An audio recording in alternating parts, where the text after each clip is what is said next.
ವಸುದೇವಸುತಂ ದೇವಂ ಕಂಸಚಾಣೂರಮರ್ದನಂ ದೇವಕೀ ಪರಮಾನಂದಂ ಕೃಷ್ಣಂ ವಂದೇ ಜಗದ್ಗುರುಂ ಶ್ರೀಕೃಷ್ಣಂ ವಂದೇ ಜಗದ್ಗುರುಂ. ಅವನು ತಂದೆಯ ಕೂತಿದ್ದಾನೆ, ಹಾಗೆಯೇ ಭಗವದ್ಗೀತೆ ನಮಗೆ ಮಾರ್ಗದರ್ಶಕನಾಗಿ ಕೂತಿದೆ ಅಂತ ಅಂದರೆ ಖಂಡಿತವಾಗ್ಲೂ ತಪ್ಪಾಗೋದಿಲ್ಲ. ಈ ಕೆಟ್ಟ ಆಸೆಗಳಿಗೆ ಏನಪ್ಪ ಸೈಡ್ ಎಫೆಕ್ಟ್ ಅಂತ ನೋಡೋ ಹಾಗಿದ್ರೆ ನಮ್ಮ ಎಲ್ಲ ಪಾಪಕ್ಕೆ ಅದು ಕಾರಣ ಆಗ್ತಾ ಹೋಗುತ್ತೆ. ಅಂದರೆ ಕೆಟ್ಟ ಆಸೆಯಿಂದ ನಮ್ಮ ಪಾಪಗಳ ಸಂಖ್ಯೆ ಹೆಚ್ಚಾಗ್ತಾ ಹೋಗುತ್ತೆ. ಅಂದರೆ ಹೇಳ್ತಾ ಹೋಗ್ತಾರಲ್ಲ, ಪಾಪದ ಕೂಡ ತುಂಬುತ್ತೆ ಅಂತ, ಆ ರೀತಿ ಆಗ್ತಾ ಹೋಗುತ್ತೆ. ಹಾಗಿದ್ರೆ ಅದು ಎಲ್ಲಿದೆ ಅಂತ ನೋಡೋದಾಗಿದ್ರೆ ನಮ್ಮೆಲ್ಲರಿಗೂ ಗೊತ್ತಾಗಿದೆ, ಅದು ಇನ್ನೆಲ್ಲೋ ಇಲ್ಲ, ನಮ್ಮ ಇಂದ್ರಿಯಗಳಲ್ಲಿ ಇದೆ ಅಂತ ಹೇಳ್ತಾ ಇದ್ದಾರೆ. ಅದನ್ನು ಮುಂದುವರಿಸಿ ಹೇಳ್ತಾ ಇದ್ದಾರೆ.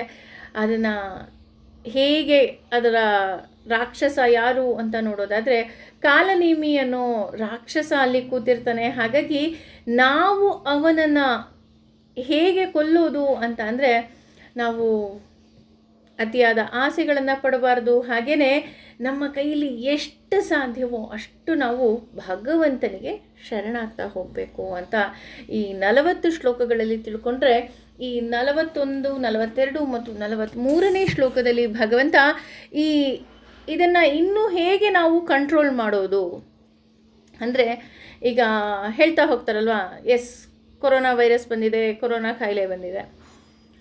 ಹೌದಾ, ಕೊರೋನಾ ಕಾಯಿಲೆ ಬಂದಿದೆಯಾ? ಹಾಗಿದ್ರೆ ಅದನ್ನು ಕಂಟ್ರೋಲ್ ಮಾಡೋದು ಹೇಗೆ? ಅದು ತುಂಬ ಮುಖ್ಯ ಆಗ್ತಾ ಹೋಗುತ್ತೆ ಅಲ್ವಾ? ಅದಕ್ಕೆ ಆವಾಗ ನಾವೇನು ಮಾಡಬೇಕು?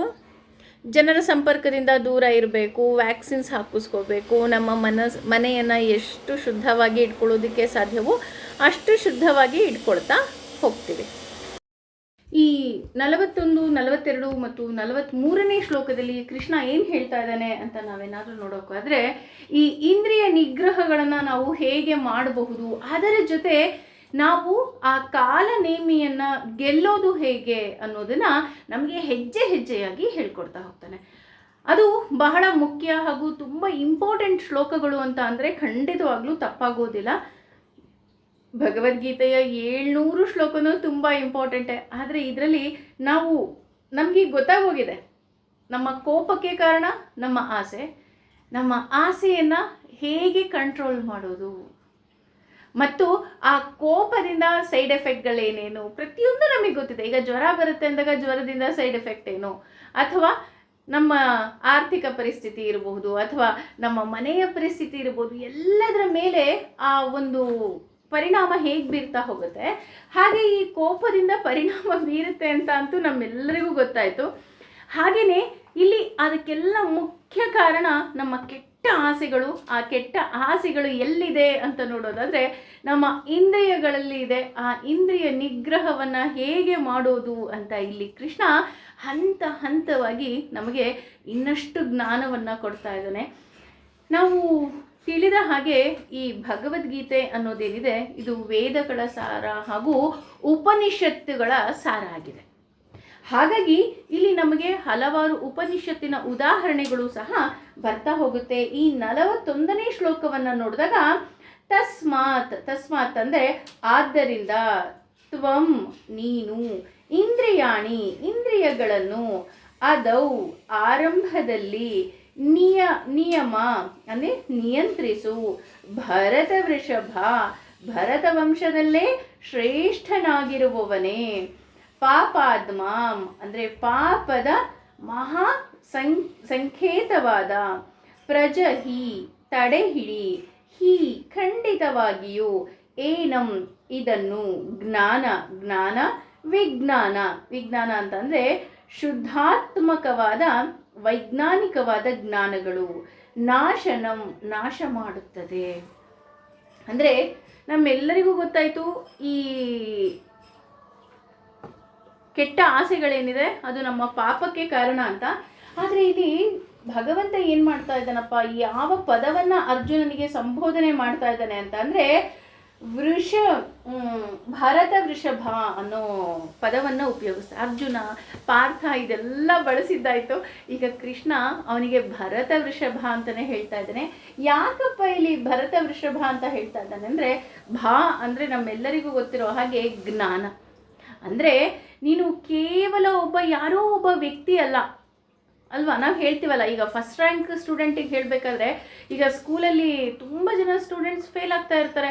ಆದರೆ ಫಸ್ಟ್ ರ್ಯಾಂಕ್ ಸ್ಟೂಡೆಂಟು ಒಂದೇ ಒಂದು ಮಾರ್ಕ್ಸ್ ಕಮ್ಮಿ ತೆಗೆದುಬಿಟ್ರೆ ಟೀಚರ್ ಕರೆದ್ಬಿಟ್ಟು ಹೇಳ್ತಾರೆ, ನೋಡು ಬೇರೆ ಸ್ಟೂಡೆಂಟ್ಸ್ಗೂ ನಿನಗೂ ಸಾಕಷ್ಟು ವ್ಯತ್ಯಾಸ ಇದೆ ಅಲ್ವಾ, ಯಾಕೆ ನೀನು ಫಸ್ಟ್ ರ್ಯಾಂಕ್ ಸ್ಟೂಡೆಂಟು.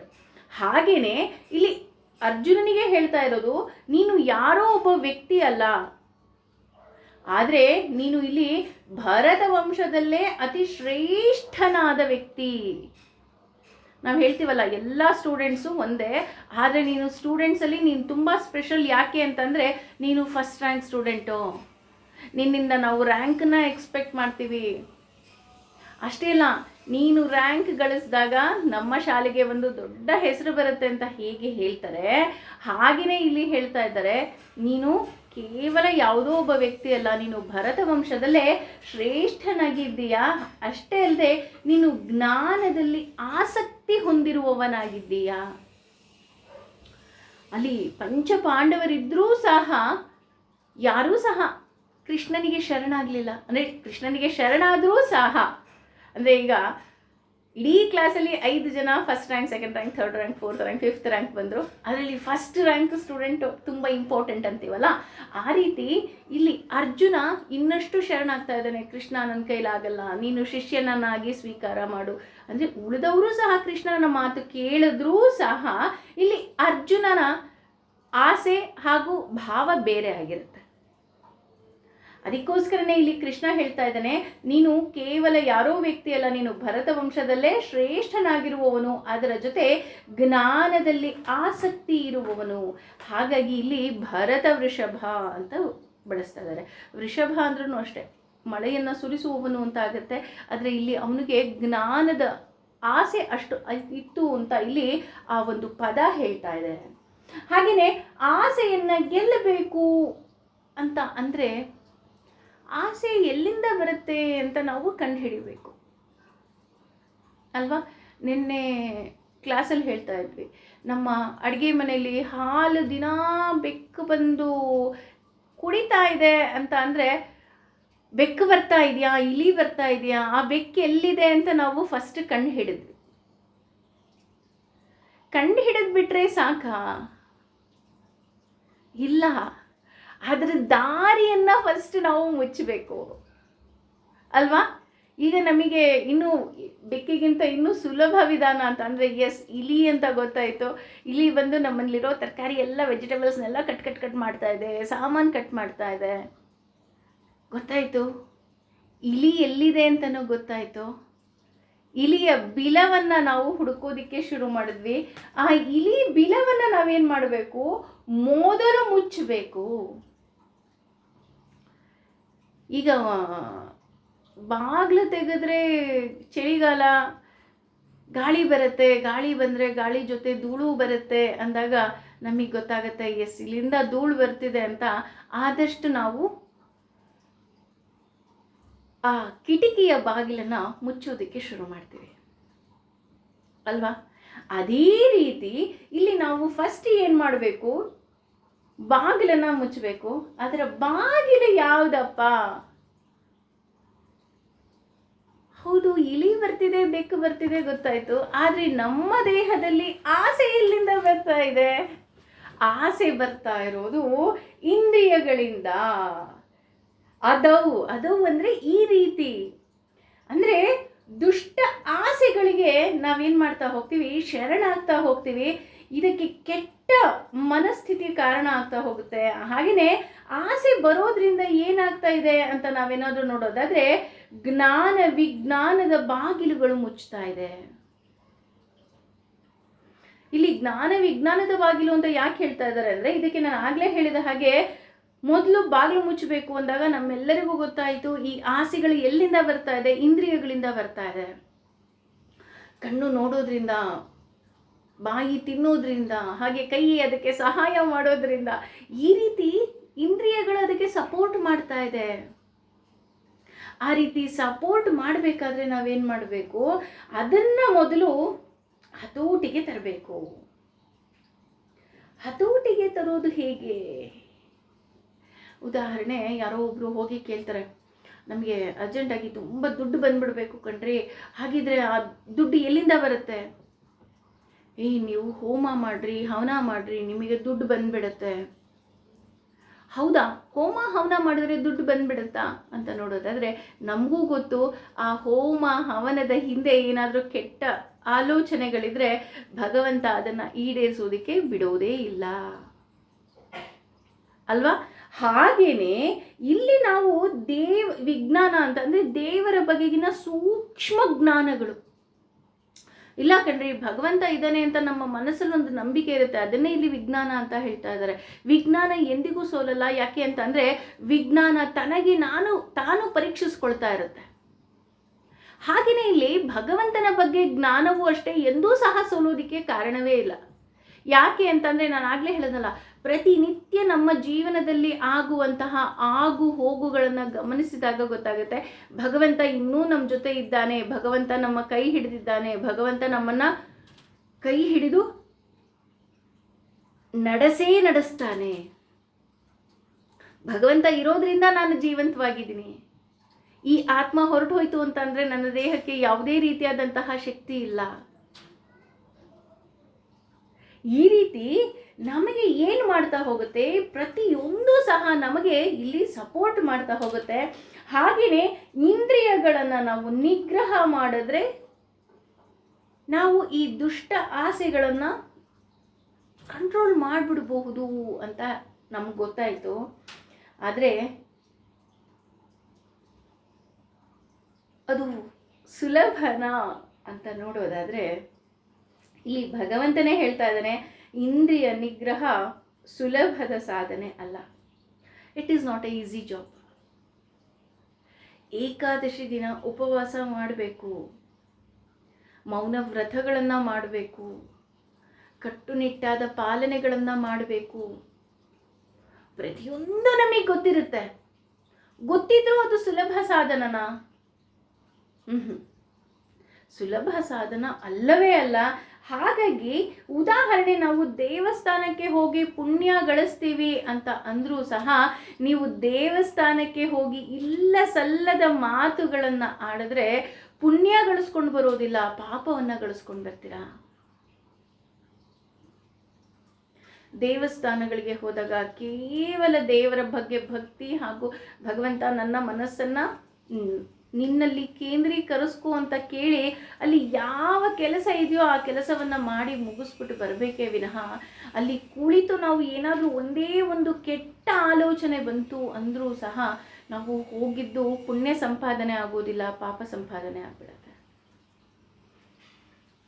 ಅದಕ್ಕೋಸ್ಕರನೇ ಇದಕ್ಕಿಂತ ಮುಂಚೆನೇ ಶ್ಲೋಕದಲ್ಲೂ ಭಗವಂತ ಹೇಳಿದ್ದಾನೆ, ನೀನು ದೇವಸ್ಥಾನಕ್ಕೆ ಹೋದರೂ ಅಥವಾ ಪ್ರವಚನಗಳನ್ನು ಕೇಳಿದರೂ ಅಥವಾ ನೀನು ಪಾರಾಯಣವನ್ನು ಮಾಡಿದರೂ ಸಹ ನೀನು ಪಾಪಗಳನ್ನು ಸುತ್ಕೋಬಹುದು ಅಲ್ವಾ. ನಾವು ಪಾರಾಯಣ ಮಾಡ್ತಾ ಅವ್ರು ಆ ಸೀರೆ ಉಟ್ಕೊಂಡ್ಬಂದಿದ್ದಾರೆ, ಇವ್ರು ಈ ಸೀರೆ ಉಟ್ಕೊಂಡ್ಬಂದಿದ್ದಾರೆ, ಅವ್ರು ಆ ರೀತಿ ಮಾತಾಡಿದ್ರು, ಇವ್ರು ಈ ರೀತಿ ಮಾಡಿದ್ರು, ಇವ್ರು ನನಗೆ ಹೀಗಂದ್ರು, ಅವ್ರು ಹಾಗಂದ್ರು. ಪಾರಾಯಣ ಮಾಡಿದ್ದೆಲ್ಲ ನದಿಯಲ್ಲಿ ಹುಣಸೆ ಹಣ್ಣು ಕಿವುಚಿದ ಹಾಗೆ ಆಗುತ್ತೆ. ಹಾಗಿದ್ರೆ ಇದಕ್ಕೆ ಏನು ಮಾಡಬೇಕು? ನಾಲಿಗೆ ಇದೆ, ಕೇವಲ ಪಾರಾಯಣ, ಭಗವಂತನ ನಾಮಸ್ಮರಣೆ. ಅಲ್ಲಿ ಯಾವ ಪ್ರಸಾದ ಕೊಡ್ತಾರೆ, ನಾನು ಏನು ತಿನ್ಬೋದು? ಹಾಗೆಯೇ ಕಣ್ಣುಗಳು ಕೇವಲ ಭಗವಂತನನ್ನು ನೋಡಬೇಕು, ಭಗವಂತನನ್ನು ಆರಾಧಿಸಬೇಕು. ಈ ರೀತಿ ಇದ್ದಾಗ ಮಾತ್ರ ನಮಗೆ ಪುಣ್ಯ ಸಂಪಾದನೆ ಆಗತ್ತೆ. ಆದರೆ ಇಲ್ಲಿ ಕೃಷ್ಣ ಅವನೇ ಹೇಳ್ತಾ ಇದ್ದಾನೆ, ಹೌದು ಇದು ಸುಲಭ ಸಾಧನ ಅಲ್ವೇ ಅಲ್ಲ, ಆದರೆ ಇದಕ್ಕೆ ಕೆಲವು ಸುಲಭ ಉಪಾಯಗಳಿದೆ ಅಂತ ಹೇಳ್ತಾ ಇದ್ದಾನೆ.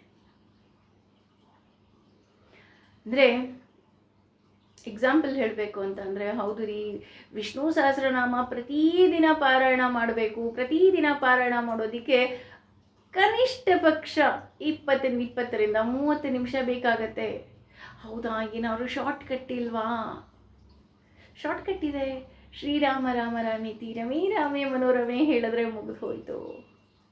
ಹೊಟ್ಟೆ ಹಸಿತಿದೆ, ಮೃಷ್ಟಾನ್ನ ಭೋಜನ ಮಾಡೋದಿಕ್ಕಾಗ್ತಿಲ್ಲ, ಅರ್ಜೆಂಟಾಗಿ ಗೆಸ್ಟ್ ಬಂದುಬಿಟ್ಟಿದ್ದಾರೆ, ಮಗು ಹೊಟ್ಟೆ ಹಸಿತಿದೆ. ಹೌದಾ, 2 ನಿಮಿಷದ ಮ್ಯಾಗಿಯನ್ನು ಮಾಡಿಕೊಟ್ಬಿಡ್ತೀವಿ. ಬಟ್ ಪ್ರತಿ ಸಲ ಶಾರ್ಟ್ಕಟ್ ಒಳ್ಳೆಯದಲ್ಲ.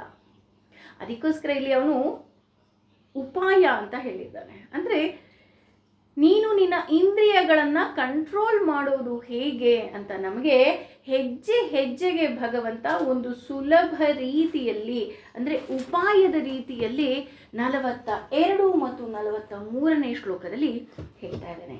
ನಮಗೆ 41ನೇ ಶ್ಲೋಕದಲ್ಲಿ ಗೊತ್ತಾಯಿತು, ಇಂದ್ರಿಯಗಳ ನಿಗ್ರಹ ಅಂದರೆ ನಮ್ಮ ಪಾಪವನ್ನು ನಾವು ಕಮ್ಮಿ ಮಾಡ್ಕೋಬೇಕು ಅಂದಾಗ ಕಿಟಕಿ ಬಾಗಿಲನ್ನು ಮುಚ್ಚಿದ ಹಾಗೆ ನಮ್ಮ ಇಂದ್ರಿಯಗಳನ್ನು ನಿಯಂತ್ರಣ ಮಾಡ್ಕೋಬೇಕು.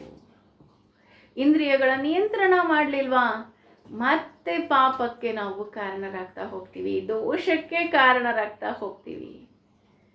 ಪ್ರತಿದಿನ ದೇವಸ್ಥಾನಕ್ಕೆ ಹೋಗ್ತೀನಿ, ಪ್ರತಿದಿನ ಪಾರಾಯಣ ಮಾಡ್ತೀನಿ, ಆದರೂ ಸಹ ನನಗೆ ಯಾಕೆ ಒಳ್ಳೇದಾಗ್ತಿಲ್ಲ ಅಂತ ಕೇಳುವವರಿಗೆ ಇದೊಂದು ಸುಲಭವಾಗಿ ಕೃಷ್ಣ ಹೇಳ್ತಾ ಇದ್ದಾನೆ, ನೀನು ನಿನ್ನ ಇಂದ್ರಿಯ ನಿಗ್ರಹವನ್ನು ಮಾಡಿದ್ದೀಯಾ ಅಂತ.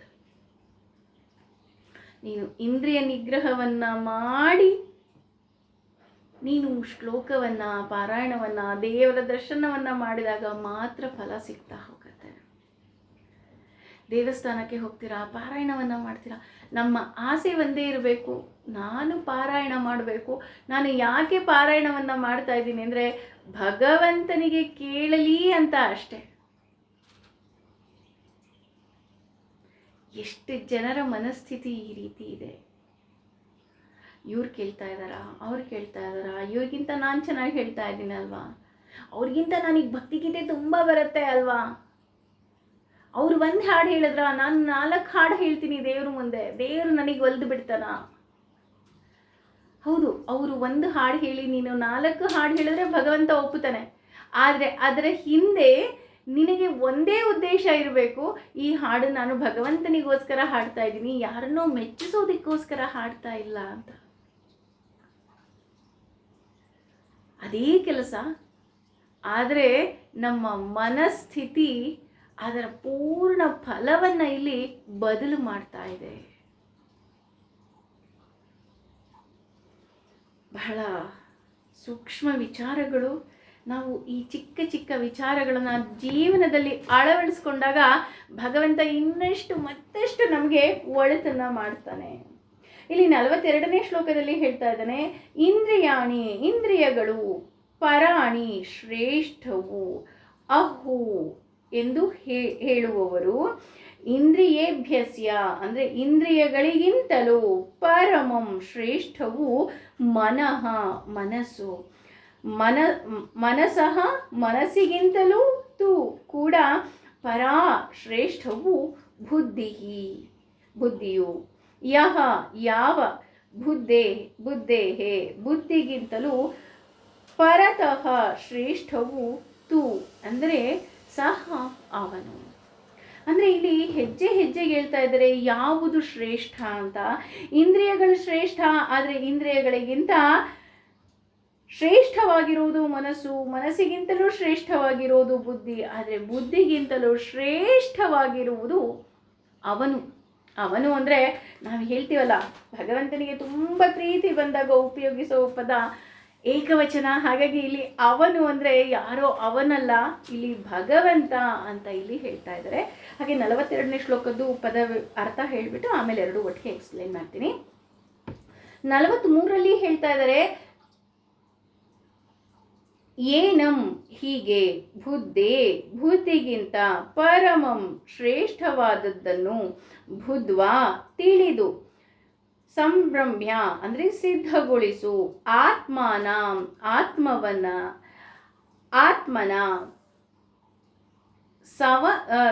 ಸಾವಧಾನವಾದ ಬುದ್ಧಿಯಿಂದ, ನಹಿ ಜಯಿಸು, ಶತ್ರುಂ ವೈರಿಯನ್ನ, ಮನೋಭಾವವೇ ಕಾಮರೂಪಂ, ಕಾಮದ ಆಕಾರದಲ್ಲಿರುವ, ದುರಾಸಮ್ಯಂ ಅಂದರೆ ದುರ್ಗಮವಾದ ಅಂತ. ಅಂದರೆ ಈ 42 ಮತ್ತು 43ರಲ್ಲಿ ಕೃಷ್ಣ ಏನು ಹೇಳ್ತಾ ಇದ್ದಾನೆ ಅಂತಂದರೆ, ಯಾವುದು ಶ್ರೇಷ್ಠ ಅಂತ ಇಲ್ಲಿ ನಮಗೆ ಎರಡನ್ನೂ ಹೇಳ್ತಾ ಇದ್ದಾನೆ, ಹಾಗೂ ಅದನ್ನು ಜಯಿಸುವ ಮಾರ್ಗವನ್ನು ಇಲ್ಲಿ ಹೇಳ್ತಾ ಇದ್ದಾನೆ. ನಾನು ಆಗಲೇ ಹೇಳಿದ ಹಾಗೆ ಭಗವದ್ಗೀತೆ ಉಪನಿಷತ್ತುಗಳ ಸಾರ ಹಾಗೂ ವೇದದ ಸಾರ ಅಂತಲೇ ಹೇಳ್ತಾರೆ. ಹಾಗಾಗಿ ಇಲ್ಲಿ ಕೃಷ್ಣ ಹೇಳ್ತಾ ಇದ್ದಾನೆ, ನೋಡು ಅರ್ಜುನ, ಇಂದ್ರಿಯಗಳು ನಮ್ಮ ಹತೋಟಿಯಲ್ಲಿ ಇದೆ ಅಂತ ಅಂದರೆ ಅದನ್ನು ನಾವು ಹಿಡ್ಕೊಳ್ಳೋದು ಹಾಗಾದರೆ ಸುಲಭನಾ ಅಂತ ನೋಡೋದಾದರೆ, ನಮಗೆ ಗೊತ್ತು ಕುರುಕ್ಷೇತ್ರ ಯುದ್ಧ ಏನು, ಅದು ಒಂದು ಪಿಕ್ಚರ್ ಇದೆ, ಅಲ್ಲಿ ಕುದುರೆಗಳನ್ನು ತೋರಿಸೋದು ನಮ್ಮ ಇಂದ್ರಿಯಗಳು ಅಂತ. ಶ್ವೇತೈರ್ಹ ಹೈರ್ಯುಕ್ತೆ ಅಂತ ನಾವು ಪದದ ಅರ್ಥವನ್ನು ತಿಳ್ಕೊಂಡ್ವಿ.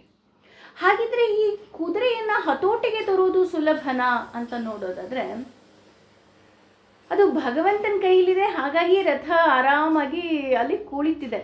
ಆದರೆ ಕುದುರೆಯನ್ನು ನಾವೇನಾದರೂ ಬಿಚ್ಚಿದ್ರೆ ಅದನ್ನು ನಾವು ಹಿಡಿತಕ್ಕೆ ತಗೊಳ್ಳೋದು ಅಷ್ಟು ಸುಲಭದ ಮಾರ್ಗನಾ? ಈಗ ಒಂದು ಕುದುರೆ ಬಂತು ಅಂದ ತಕ್ಷಣ ಅದ್ರ ಮೇಲೆ ಹತ್ಬಿಟ್ಟು ಕೂತ್ಕೊಂಡು ಸವಾರಿ ಮಾಡೋದು ಈಸಿನಾ? ಖಂಡಿತ ಇಲ್ಲ. ಅದನ್ನು ಮೊದಲು ಪಳಗಿಸಿ ಅದನ್ನು ಸಾಧುವನ್ನಾಗಿ ಮಾಡಿಕೊಂಡು ಆಮೇಲೆ ಅದರ ಮೇಲೆ ಸವಾರಿ ಮಾಡ್ಬೋದು. ಇಲ್ಲಿ 1, 2 ಇಲ್ಲ 11 ಕುದುರೆಗಳಿದೆ. ಮಿನಿಮಮ್ ಅಂದರೂ 5 ಕುದುರೆ ನಮ್ಮ ಪಂಚೇಂದ್ರಿಯಗಳನ್ನು ಅದರಲ್ಲಿ ತಗೋಬೇಕು ಅಂದ್ರೂ ಬಹಳ ಬಹಳ ಬಹಳ ಕಷ್ಟ. 1 ಕುದುರೆನ ಹಿಡಿದು ತರೋ ಅಷ್ಟರಲ್ಲಿ ಇನ್ನು 4 ಕುದುರೆ ಓಡೋಗಿರುತ್ತೆ. ಆ ಕುದುರೆಯನ್ನು ತರೋ ಅಷ್ಟೊತ್ತಿಗೆ ಇನ್ನೊಂದು ಕುದುರೆ ಓಡೋಗಿರುತ್ತೆ ಅಲ್ವಾ? ಈ 5 ಕುದುರೆಗಳನ್ನು ಪಳಗಿಸಿ ಅದಕ್ಕೆ ದಾರ ಕಟ್ಟಿ ಅದಕ್ಕೆ ರಥವನ್ನು ಹೂಡೋದು ನಿಜಕ್ಕೂ ಸಹ ಸುಲಭದ ಕೆಲಸ ಅಲ್ಲ ಅಲ್ವಾ? ಕಪ್ಪೆಗೆ ತಕ್ಕಡಿಗೆ ಹಾಕಿದ ಹಾಗೆ ಅಂತ ಹೇಳ್ತಾರೆ. ಉದಾಹರಣೆ, ನಿಮ್ಮ ಫ್ಯಾಮಿಲಿ ಫೋಟೋ ತೆಕ್ಕೋಬೇಕು ಅಂತ ನೀವು ಪ್ಲ್ಯಾನ್ ಮಾಡಿ ಮದುವೆ ಮನೆಯಲ್ಲಿ ಇವ್ರನ್ನ ಕರ್ಕೊಂಬರೋಷ್ಟೊತ್ತಿಗೆ ಇನ್ನೊಬ್ರು ಯಾರೋ ಓಡೋಗಿರ್ತಾರೆ, ಇನ್ನೊಬ್ರು ಕರ್ಕೊಂಬರೋಷ್ಟೊತ್ತಿಗೆ ಮತ್ತೊಬ್ರು ಯಾರೋ ಓಡೋಗಿರ್ತಾರೆ. ಕೊನೆಗೆ ಆ ಫೋಟೋ ತೆಗೆಸ್ಕೋಬೇಕು ಅಂತ ಯಾರಿಗೆ ಆಸಕ್ತಿ ಇರುತ್ತೋ ಅವ್ರಿಗೆ ಆಸಕ್ತಿನೇ ಹೊರಟು ಹೋಗ್ಬಿಟ್ಟಿರುತ್ತೆ ಅಲ್ವಾ? ಹಾಗೇನೆ ಇಲ್ಲಿ ಕಪ್ಪೆಗೆ ತಕ್ಕಡಿಗೆ ಹಾಕಿದ ಹಾಗೆ ಅಂತ ಯಾಕೆ ಹೇಳ್ತಾರೆ ಅಂದರೆ, ಆ ಕಪ್ಪೆಯನ್ನೇ ನಮಗೆ ತಕ್ಕಡಿಗೆ ಹಾಕೋದಕ್ಕೆ ಹಾಕ್ತಾ ಇಲ್ಲ. ಅಂತಹದ್ರಲ್ಲಿ ನಾವು ಆ ಇಂದ್ರಿಯಗಳನ್ನು ಕಂಟ್ರೋಲ್ ಮಾಡೋದು ಹೇಗೆ? ಆ ಕುದುರೆಗಳನ್ನು ಕರೆದುಕೊಂಡು ಬರೋದು ಹೇಗೆ? ಇದು ಸುಲಭ ಮಾರ್ಗನಾ ಅಂತ ನೋಡೋದಾದರೆ ಅಷ್ಟೊಂದು ಸುಲಭ ಅಲ್ಲ. ಈಗ ನಮಗೆ ಗೊತ್ತು, ಚಳಿಗಾಲ ಹೋಗ್ತಾ ಇದೆ, ಬೇಸಿಗೆಗಾಲ ಬರ್ತಾ ಇದೆ ಅಲ್ವಾ? ಒಮ್ಮೆ ಸೆಕೆ ಆಗುತ್ತೆ, ಫ್ಯಾನ್ ಹಾಕ್ತೀವಿ, ತಂಪು ಗಾಳಿ ಬೀಸುತ್ತೆ, ಮತ್ತೆ ಚಳಿ ಶುರು ಆಗುತ್ತೆ, ಹೋಗ್ತೀವಿ, ಫ್ಯಾನ್ ಆಫ್ ಮಾಡ್ತೀವಿ. That is in our control. ಕೈಯಲ್ಲಿ ರಿಮೋಟ್ ಇರುತ್ತೆ, ಇಲ್ಲ ಎದ್ದು ಹೋಗಿ ಸ್ವಿಚ್ಚನ್ನು ಆಫು ಆನು ಮಾಡ್ತೀವಿ. ಬಹಳ ಸುಲಭ ಅಲ್ವಾ? ಯಾಕೆ? ಅದು ನಮ್ಮ ಕಂಟ್ರೋಲಲ್ಲಿದೆ. ಆದರೆ ನಮ್ಮ ಇಂದ್ರಿಯಗಳು ನಮ್ಮ ಕಂಟ್ರೋಲಲ್ಲಿಲ್ಲ. ನೋಡಿ, ಹೊರಗಡೆ ಇರೋ ವಸ್ತು ನಮ್ಮ ಕಂಟ್ರೋಲಲ್ಲಿದೆ. ಲೈಟ್ ಬೇಕಾ, ಲೈಟ್ ಹಾಕ್ತೀನಿ. ಫ್ಯಾನ್ ಬೇಕಾ, ಫ್ಯಾನ್ ಹಾಕ್ತೀನಿ. ಫ್ರಿಡ್ಜ್ ಆನ್ ಮಾಡಬೇಕಾ, ಮಾಡ್ತೀನಿ. ಬೇಡವಾ, ಆಫ್ ಮಾಡ್ತೀನಿ. ಗಾಳಿ ಬರ್ತಾ ಇದೆಯಾ, ಬಾಗಿಲು ಹಾಕ್ತೀನಿ. ಸೆಕೆ ಆಯಿತಾ, ಬಾಗಿಲು ತೆಗಿತಾ ಇದ್ದೀನಿ. ಎಲ್ಲ ನನ್ನ ಕಂಟ್ರೋಲಲ್ಲಿದೆ. ಹೊರಗಿನ ಜಡ ವಸ್ತುಗಳು ನನ್ನ ಕಂಟ್ರೋಲಲ್ಲಿದೆ. ಆದರೆ ನನ್ನ ದೇಹದಲ್ಲಿರುವ ನನ್ನ ಇಂದ್ರಿಯಗಳೇ ನನ್ನ ಕಂಟ್ರೋಲಲ್ಲಿ ಇಲ್ಲ. ಮೌನವ್ರತ ಮಾಡ್ತಾ ಇದ್ದೀನಿ, ಏನೂ ಮಾತಾಡಬಾರ್ದು, ಮನಸ್ಸಿಗೇನೂ ಆಲೋಚನೆ ಬರಬಾರ್ದು ಅಂತ ಅನ್ಕೊತಾ ಇದ್ದೀನಿ. ಆವತ್ತೇ ಇಲ್ಲ ಸಲ್ಲದ ಆಲೋಚನೆಗಳು ಬರ್ತಾ ಇದೆ. ಇವತ್ತು ಏಕಾದಶಿ ಉಪವಾಸ ಅನ್ಕೊತಾ ಇದ್ದೀನಿ, ಇವತ್ತೇ ನಮ್ಮ ಮನೇಲಿ ಫಂಕ್ಷನ್ನು, ಇವತ್ತೇ ನನ್ನ ಬೆಸ್ಟ್ ಫ್ರೆಂಡು ಬರ್ತ್ಡೇ ಪಾರ್ಟಿ ಇಟ್ಕೊಂಡಿದ್ದಾರೆ, ಇವತ್ತೇ ನಾನು ಪಿಕ್ನಿಕ್ ಹೋಗ್ತಾ ಇದ್ದೀನಿ. ಪಿಕ್ನಿಕ್ಕಲ್ಲಿ ಸುಸ್ತಾಗೋಯ್ತು, ನಾನು ತಿಂದುಬಿಟ್ಟೆ ಅಲ್ವಾ? ಇಂದ್ರಿಯ ನಿಗ್ರಹ ಅನ್ನೋದು ಅಷ್ಟು ಸುಲಭವಾದ ಸಾಧನ ಅಲ್ಲ. ಹಾಗಿದ್ರೆ ಇಂದ್ರಿಯಗಳೇ ನಾವು ಶ್ರೇಷ್ಠ. ಈಗ ನಮಗೆ ಗೊತ್ತಾಯಿತು, ನನ್ನ ಕೋಪಕ್ಕೆ ಮೂಲ ನನ್ನ ಆಸೆ, ಈ ಆಸೆಗೆ ಕಾರಣ ಇಂದ್ರಿಯಗಳು. ಹಾಗಿದ್ರೆ ಇಂದ್ರಿಯ ಶ್ರೇಷ್ಠನ ಅಂತ ನೋಡೋದಾದ್ರೆ, ಇಂದ್ರಿಯ ಶ್ರೇಷ್ಠಕ್ಕಿಂತಲೂ ಸಹ ಇಲ್ಲಿ ಜಡವಸ್ತು ದೇಹ ಸ್ಥಿತಿಗಿಂತ ಇಂದ್ರಿಯ ಶ್ರೇಷ್ಠ ಅಂತ ಗೊತ್ತಾಯಿತು. ಈಗ ಉದಾಹರಣೆ, ಕಣ್ಣು ಸಹ ಇಂದ್ರಿಯಕ್ಕೆ ಸೇರ್ತಾ ಹೋಗುತ್ತೆ. ಹಾಗಿದ್ರೆ ಕಣ್ಣು ಶ್ರೇಷ್ಠನ ಅಂದರೆ ಇಂದ್ರಿಯ ಶ್ರೇಷ್ಠನ ಅಂದರೆ ಕಣ್ಣು ಇದೆ ಅಷ್ಟೆ, ಆದರೆ ಕಣ್ಣಿಗೆ ದೃಷ್ಟಿ ಕೊಡೋದು ಆ ಭಗವಂತ, ಅದೇ ಇಂದ್ರಿಯ ಅಂತ ಹೇಳ್ತಾ ಹೋಗ್ತಾರೆ. ಹಾಗಾಗಿ ಆ ಒಂದು ಶಕ್ತಿ ಇದೆ, ನೋಡುವ ಶಕ್ತಿ ಏನಿದೆ ಅದನ್ನ ಇಂದ್ರಿಯ ಅಂತ ಹೇಳ್ತೀವಿ. ಹಾಗಾಗಿ ಜಡ ವಸ್ತುವಿಗಿಂತ ಶ್ರೇಷ್ಠ ಇಂದ್ರಿಯ. ಇಂದ್ರಿಯಗಳಿಗಿಂತಲೂ ಶ್ರೇಷ್ಠ ಪಂಚತತ್ವಗಳು ಅಂತ ಹೇಳ್ತಾರೆ. ಅಂದರೆ ಶಬ್ದ, ಸ್ಪರ್ಶ, ರೂಪ, ರಸ, ಗಂಧ ಇವು ಶ್ರೇಷ್ಠ. ಯಾಕೆ ಶ್ರೇಷ್ಠ ಆಗ್ತಾ ಹೋಗುತ್ತೆ? ಇಂದ್ರಿಯಗಳು ಶ್ರೇಷ್ಠ ಆದರೂ ಸಹ ಇಂದ್ರಿಯಗಳನ್ನು ಅಲುಗಾಡಿಸುವ ಶಕ್ತಿ ಈ ನಮ್ಮ ಪಂಚತತ್ವಗಳಿಗಿದೆ. ರೂಪವನ್ನು ನೋಡಿದ ತಕ್ಷಣ ಕಣ್ಣು ಸೋತು ಹೋಗುತ್ತೆ, ಗಂಧದ ವಾಸನೆ ನೋಡಿದ ತಕ್ಷಣ ಮೂಗು ಸೋತು ಹೋಗುತ್ತೆ, ಶಬ್ದದಿಂದ ಕಿವಿ ಸೋತು ಹೋದರೆ ರಸದಿಂದ ನಾಲಿಗೆ ಸೋತು ಹೋಗುತ್ತೆ ಅಲ್ವಾ? ಇಂದ್ರಿಯಗಳಿಗಿಂತಲೂ ಶ್ರೇಷ್ಠ ನಮ್ಮ ಈ ಪಂಚತತ್ವಗಳು ಅಂತ ಹೇಳ್ತಾರೆ. ಹಾಗಾಗಿ ಇಲ್ಲಿ ಸೋಲೋದಕ್ಕೆ ಕಾರಣ ಇಂದ್ರಿಯಗಳು ಅನ್ನೋದಕ್ಕಿಂತ ಆ ಇಂದ್ರಿಯವನ್ನು ಹಿಡಿತಕ್ಕೆ ತರಬೇಕು ಅಂತ ಅಂದಾಗ ಅದಕ್ಕಿಂತಲೂ ಶ್ರೇಷ್ಠ ಅಂದರೆ ಈ ಪಂಚತತ್ವಕ್ಕಿಂತಲೂ ಶ್ರೇಷ್ಠ ಯಾವುದಾದ್ರೂ ಇದೆ ಅಂತ ಅಂದರೆ ಅದನ್ನು ಮನಸ್ಸು ಅಂತ ಹೇಳ್ತಾ ಇದ್ದಾರೆ. ಹೌದು, ನನಗೆ ಶುಗರ್ ಇದೆ, ನಾನು ಸ್ವೀಟ್ ತಿನ್ನಬಾರ್ದು, ಆದರೂ ಸಹ ಕೈ ಓಡ್ ಹೋಗುತ್ತೆ ತಿನ್ನೋದಕ್ಕೆ ರಸದ ಆಸೆಗೋಸ್ಕರ. ಆಗ ಮನಸ್ಸು ಹೇಳುತ್ತೆ, ಒಂದು ಪೆಟ್ಟು ಕೊಡುತ್ತೆ, ಇಲ್ಲ ನೀನು ತಿನ್ನಬಾರ್ದು. ಯಾಕೆ ಅಂತ ಅಂದರೆ ಈ ಮನಸ್ಸು ಕಂಟ್ರೋಲ್ ಮಾಡುತ್ತೆ. No, you should not.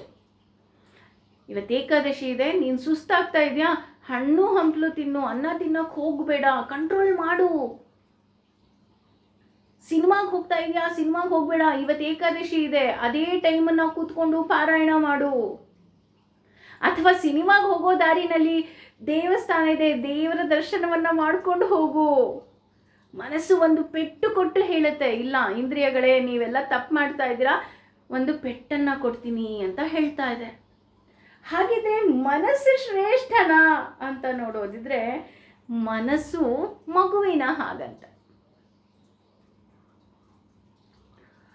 ಅಬ್ಬಾ, ಈ ಮಕ್ಕಳು ಏನು ಮಾಡ್ತಾರಪ್ಪ ಅಂದರೆ, ಒಂದು ಚಾಕ್ಲೇಟ್ ಕೊಟ್ಟರೆ ಸಾಲಲ್ಲ, 2 ಚಾಕ್ಲೇಟ್ ಕೊಟ್ಟರೆ ಸಾಗಲ್ಲ, 10 ಚಾಕ್ಲೇಟ್ ಕೊಟ್ಟರು ಇನ್ನೂ ಬೇಕು ಬೇಕು ಬೇಕು ಬೇಕು ಅಂತಲೇ ಇರ್ತಾರೆ. ಅದು ಮನಸ್ಸು. ಅದಕ್ಕಿಂತಲೂ ಶ್ರೇಷ್ಠ ಬುದ್ಧಿ. ಮಗು ಕೇಳ್ತಾ ಇರುತ್ತೆ, ಅಳ್ತಾ ಇರುತ್ತೆ. ಅಲ್ಲಿ ಅವನಿಗಿಂತ 1-2 ವರ್ಷ ದೊಡ್ಡ ಮಗು ಇರುತ್ತೆ. ಆ ಮಗು ಚಾಕ್ಲೇಟ್ ಕೊಡ್ತಾನೆ ಇರುತ್ತೆ. ಅಣ್ಣ ಆದವನು, ತಗೋ ಸುಮ್ಮನಾಗು, ತಗೋ ಸುಮ್ಮನಾಗು. ಆಗ ಅಮ್ಮ ಬಂದು ಆ ಅಣ್ಣನಿಗೆ ಒಂದು ಪೆಟ್ಟು ಕೊಡ್ತಾಳೆ. ನಿನಗೆ ಬುದ್ಧಿ ಇಲ್ವಾ? ಮಗು 10 ಚಾಕ್ಲೇಟ್ ತಿಂದರೆ ಏನಾಗುತ್ತೆ? ಹೊಟ್ಟೆ ನೋವು ಬರುತ್ತಷ್ಟೇ, ಜಂತು ಹುಳ ಬರುತ್ತೆ. ನಿನಗೆ ಬುದ್ಧಿ ಇಲ್ವಾ ಅಂತ ಅಮ್ಮ ಬಂದು ಪೆಟ್ಟು ಕೊಡ್ತಾಳಲ್ಲ, ಆ ಪೆಟ್ಟು ಕೊಡುವ ಅಮ್ಮನೇ ಬುದ್ಧಿ. ನಾನು ನಿನಗೆ ಹೇಳಿದ್ದೆ, ನೀನು ದೇವಸ್ಥಾನಕ್ಕೆ ಹೋಗೋ ದಾರಿನಲ್ಲಿ ಫಿಲ್ಮ್ಗೆ ಹೋಗೋ ದಾರಿನಲ್ಲಿ ದೇವಸ್ಥಾನ ಇದೆ ಅಂತ ಹೋಗಬೇಕಾಗಿತ್ತು. ಅಥವಾ ಫಿಲಮ್ಗೆ ಹೋಗಿ ಬಂದು ನೋಡಿದೆ, ತಲೆನೋವು ಬಂತು, ಸುಸ್ತಾಯಿತು, ನಾನು ಹೇಳಿದೆ ಪಾರಾಯಣ ಮಾಡು ಅಂತ, ನೀನು ಪಾರಾಯಣ ಮಾಡಲಿಲ್ಲ ಅಂತ ನಮ್ಮ ಮನಸ್ಸಿಗಿಂತಲೂ ಶ್ರೇಷ್ಠವಾಗಿ ಬುದ್ಧಿ ಹೇಳ್ತಾ ಹೋಗುತ್ತೆ. ಮನಸ್ಸಿಗೆ ಬುದ್ಧಿ ಇಲ್ಲ, ಎಲ್ಲವುದನ್ನು ಬೇಕು ಬೇಕು ಬೇಕು ಬೇಕು ಬೇಕು ಬೇಕು ಅನ್ನುತ್ತೆ. ಈ ಟೀನೇಜ್ ಹುಡುಗರ ಥರ ಕಂಡಿದ್ದೆಲ್ಲ ಬೇಕು, ಚೆನ್ನಾಗಿರೋ ವಸ್ತುನೆಲ್ಲ ಪ್ರೀತಿಸ್ಬೇಕು. ಆದರೆ ಬುದ್ಧಿ ಹೇಳ್ತಾ ಹೋಗುತ್ತೆ, ಇಲ್ಲ ಇದು ತಪ್ಪು.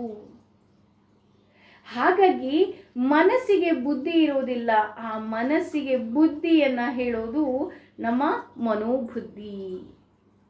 ಹಾಗಿದ್ರೆ ಈ ಮನಸ್ಸು ಹೇಗೆ ಕೆಲಸ ಮಾಡುತ್ತೆ ಅಂತ ನಾವು ನೋಡಬೇಕು ಅಂದರೆ ಹುಚ್ಚರನ್ನು ನೋಡಬೇಕಂತೆ.